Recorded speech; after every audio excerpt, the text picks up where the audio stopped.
Allahu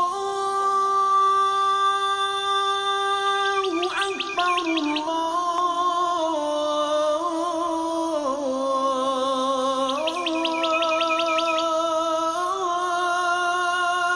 Akbar.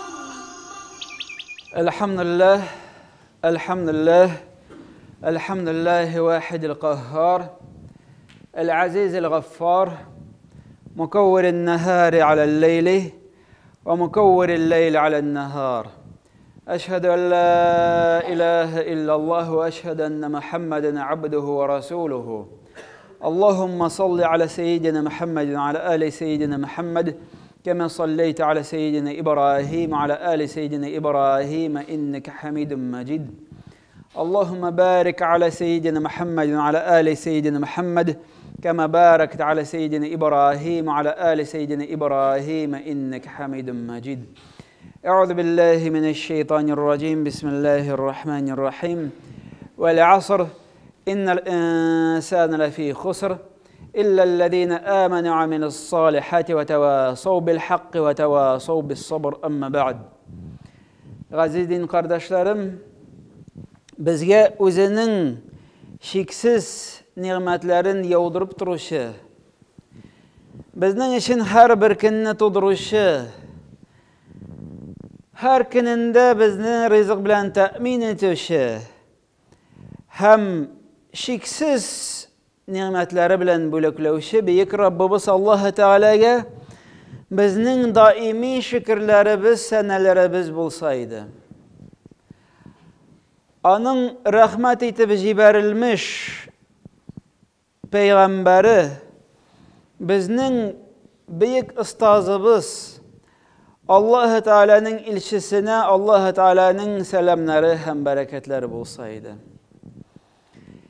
Endi muhtaram cemaat, Allah Teala bizning her biri bizge ushbu jum'a kuninde o'zining rahmatin bo'lak etib, bizni tahoratlantirib, g'usullantirib, ushbu ulug' yurtlarına jiydi. Shuning uchun Rabbimiz bizning jum'amizga kelganda har bir qilgan adımlarimizni, jum'amizga kelgach har bir taat ibodatlarimizni qabullardan qilsaydi. Qadrli din kardeşler, büyük Rabbimiz Kur'an ayetlerinin birisinde aytdi: "Euzubillahi mineşşeytanirracim. وَضَرِبْ لَهُمْ مَثَلَ الْحَيَاةِ الدُّنْيَا كَمَاءٍ أَنزَلْنَاهُ مِنَ السَّمَاءِ فاختلط به نبات الأرض فأصبح هشيما تذروه الرياح وكان الله على كل شيء مقتدرا." Ma'nası, sen onlarga bu turmuşni şağıştırıp, bu turmuş nerseden ibaret ekanligini anlar için bir misal keltirdi Allah Teala. Bu dünya turmuşu Allah Teala kökten yağdırgan suga oxşagan. Kökten yağgan su, jir ösümlikleri bilen butalada ösümlikler şıtıp ösüp çıgalar. Amma da lakin qısqa vakitte sargayıp, şelpreyip, sargayıp, bitelerde hem jil alarını dalanın bir yağından ikinci yağına kovup jiri. Hem Allah Teala'nın bütün nerseye kudreti jite deyip Allah Teala ayetini yumgaqlay. Demek bu ayetten biz nerse anlayız? Adam balasının turmuşu bir kıska. Mana şol yağmur yağgandan soň ösümlikler ösüp çıkıp özlerinin jemişlerini berip sargayıp yokka çıgularına oxşagan bizning turmuş. Hem de endi bunu isbatlap Nuh aleyhisselamga, Nuh peygamberge berilgen sıravını misal kitirge bola. Nuh aleyhisselam bizde bilemiz 950 yılgına halkını dinge indedi, davet kıldı. Hem de vefatı kilip jitkeş Nuh peygamber yanına ferişte kile, hem sırau bire. Bu tırmış turunda nerse eyti olasın. Nindi halde taptın bu tırmışını. Hem de inde şunda Nuh aleyhisselam cevap bire, bir işikten kirip ikinci işikten çıkkan kibik buldu. Hem her birimizin gımerimiz şolay muhterem cemaat. Vakit biktiz uza. Hem biz şuna şahit. Eli koyşanına bola şağaydık. Eli koyşanına mektepte okuduk. Bugün ikinde bilgili yaşka gittik. Hem vafatımız kilip jitkeş, her birimizge tırmışımız Nuh aleyhisselam'ga 1000 yıl bir işikten kirip ikinci işikten çıkkan şekilde tıyılsa, bizge de şolay tıyılaşak. 1000 yıllık gımırını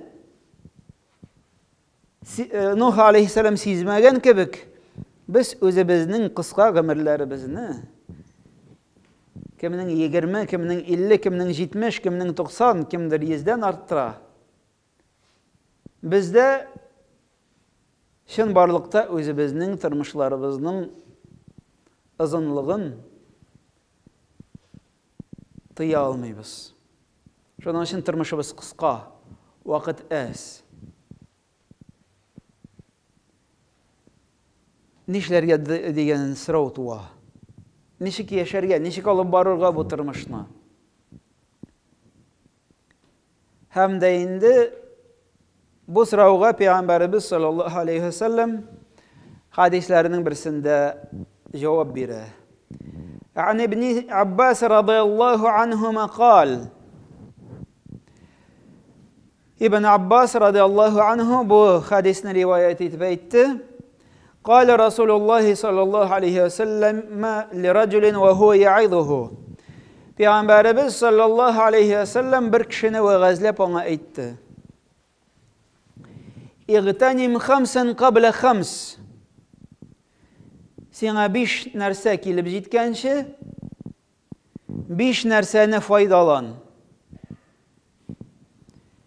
Shababaka qabla haramika.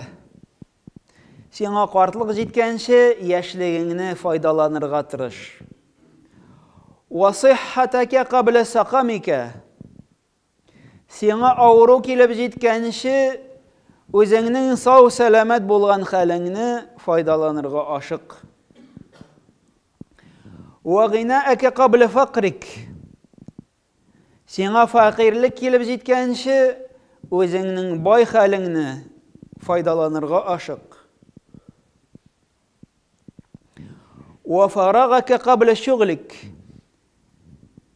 Sening turmushingda ko'p shug'ul bo'lgan vaqt jetgancha, ishlaring ko'p bo'lgan vaqt jetgancha, o'zingning bo'sh vaqting bo'lgan shaqlaringni foydalanırga ashiq. Hem oxirgisi va hayataka qabla mautik. Sana o'lim kelib jetgancha, o'zingning turmushingni foydalanırga tirish. Hem bu beşisi de Peygamberimiz sallallahu aleyhi ve sellem bu hadiste iske alatırgana beşisi de özüne göre bir resurs. Hem ol şekli. Ol şekli. En birinci Peygamberimiz sallallahu aleyhi ve sellem yaşlıkni iske ala. Niçin? Çünkü yaşlık ol şunday bir zor ahamiyetke bolgan kişinin turmuşundagi bir vaqt, bir şara. Yaşlık adam balasına kıska vaqtda bir zor oңышlarga erişirge mümkinçilik bire. Çünkü yaşlıkta kişinin tenede selamet, teninde kiş var, zihni kişli. Hem de indi Менә шул фырсатны файдаланып, адәм баласы, үзе өчен файда теләгән адәм баласы, төрле эшләрне эшләй ала. Әгәр дә физик яктан көчле буласы килсә, физик яктан көчне тиз җыярга мөмкинчелек бар. Әгәр дә гыйлем җыярга теләсә, зиһен көчле дидек. Гыйлем җыярга мөмкинчелек бар. Шулай ук әгәр дә гыйбадәт кылырга теләсә, гыйбадәт кылыр өчен шулай ук мөмкинчелек бар. Бигрәк тә башка хадисендә Пәйгамбәрбез саллаллаһу алейһи ва саллям яшьлек турында әйткәндә шундый хәбәр бирә. Кыямәт көнендә дип Пәйгамбәрбез саллаллаһу алейһи ва саллям 7 төрле кеше Аллаһ Тәгаләнең гаршының күләгәсе астында булыр. Шуларның берсе кем? Үзенең яшьлеген Аллаһ Тәгаләгә гыйбадәт кылып уздырган кеше. Бу шер бик зур әһәмияткә ия. Бигрәк тә гыйбадәт өчен. Ни өчен? Чөнки яшьлек вакытында кешенең организм үскән вакытта гормоннар бик көчле кеше тәнендә эшләнеп чыга. Һәм нәфесе аны оңга да, солга да бөтен якка тарта башлый. Һәм менә шул вакытта үзенең нәфесенә каршы тора алган кеше чыннан да көчле кеше дип әйтергә була. Яшьлегеңдә үзеңә тәрбия бирә алсаң, аннан соң инде үзеңнең нәфесеңне тотырга җиңелрәк. Шуның өчен Пәйгамбәрбез саллаллаһу алейһи ва саллям айырып әйтә. Яшьлеген гыйбадәттә уздырган кеше һәм яшьлек ул үзеңә bir tәрбия бирер өчен бик яхшы форсат. Әгәр дә адәм баласы яшьлегендә үзенә файдалы гадәтләрне кертеп калдырса, ул аның белән гомер буе саклана ул гадәтләр. Яшьлегендә Коръәнне ятлап чыкса, ул ташка язган шикелле гомерлек саклана. Олы яшьтә Коръәнне өйрәнү, аны саклап бару күпкә авыррак. Шулай ук гыйлемдә, яшьлектә өйрәнелгән гыйлем ныграк саклана.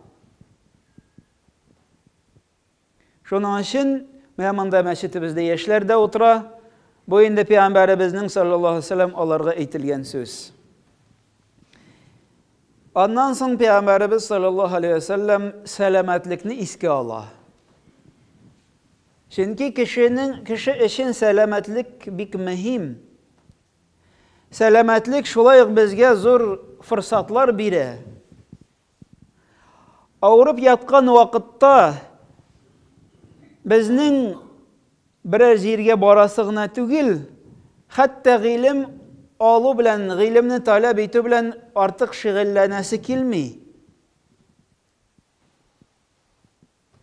Һәм дә инде шуның сәбәпле сәламәтлек ул бик зур форсат. Сәламәт хәлеңдә син үзеңне дә тәэмин итә аласың, гаиләңне дә тәэмин итә аласың, динеңә дә хезмәт итә аласың. Көч-куәт белән башка кешеләргә хезмәт күрсәтә аласың. Ә инде авыру килсә, бөтен бу мөмкинчелекләр өзелә. Пәйгамбәрбез саллаллаһу алейһи ва саллям дәвам итеп әйтә: "Ва гыйнаәкә кабла фақрик." Өченче, Пәйгамбәрбез саллаллаһу алейһи ва саллям искә алган ресурс ул да булса байлык. Байлыгың булганда шул форсатны файдалан дип Пәйгамбәрбез саллаллаһу алейһи ва саллям. Чөнки тормыш ул бер төрле генә бармый. Бүген син бай, иртәгә фәкыйрь булырга мөмкин. Һәм без һәрберебез шуңа шаһид. Һәрберебез шаһид. Әле актык 2 дистә елда ничә кризис булды. Шунда безнең байлыкларыбыз уйный. Арта кими, димәк, адәм баласы гел бай булып тормый. Һәм дә инде байлыгың булган фырсатны Пәйгамбәрбез саллаллаһу алейһи ва саллям шулай ук файдаланырга куша. Ничек итеп? Закат түлә, садакасын түлә, мәдрәсәләр төзе, туганнарыңа ярдәм ит, әгәр дә мөмкинчелегең бар икән, буларны барсын да эшлә. Ни өчен? Чөнки байлыгың киткәч, син буларның берсен дә эшли алмыйсың. Вакытны, мөмкинчелекләрне кире кайтарып булмый. Дәвам итеп Пәйгамбәрбез саллаллаһу алейһи ва саллям буш вакытны искә ала. Буш вакыт ул яшьлек белән дә бәйле, буш вакыт отпуск белән дә бәйле, буш вакыт хаҗ вакыты белән дә бәйле. Демәк, Аллаһ Тәгалә безгә буш вакыт кай вакыт бирә. Кай вакыт тормышыбыз тыгыз була, хәтта суларга вакыт та калмый. Шуның сәбәпле Пәйгамбәрбез саллаллаһу алейһи ва саллям әйтә, буш вакытыңны файдалан ди. Гыйлем аласыңмы, истәмә гыйбадәтләр кыласыңмы? Буш вакытыңны файдасыз гамәлләр белән уздырма. Кызганычка каршы, бүгенге көндә ул күренеш бар. Беребез футболга кызыга, беребез сериалга кызыга, беребез интернеттагы уеннарга кызыга, беребез контактка кызыга, беребез одноклассникларга кызыга. Шул ук вакытта безнең ул вакытыбыз өчен җавап бирәсе бар.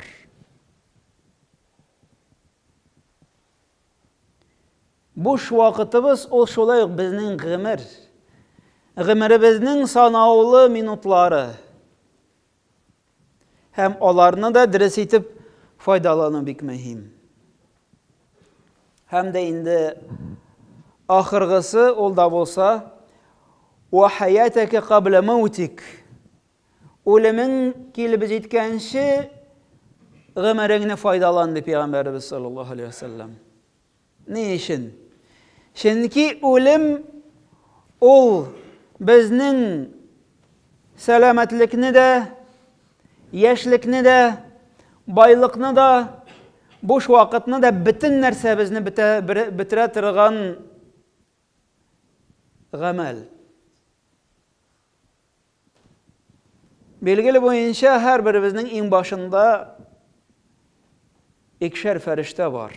Оң яктагысы изге гамәлләрне яза, сол яктагысы гөнаһлы гамәлләребезне яза.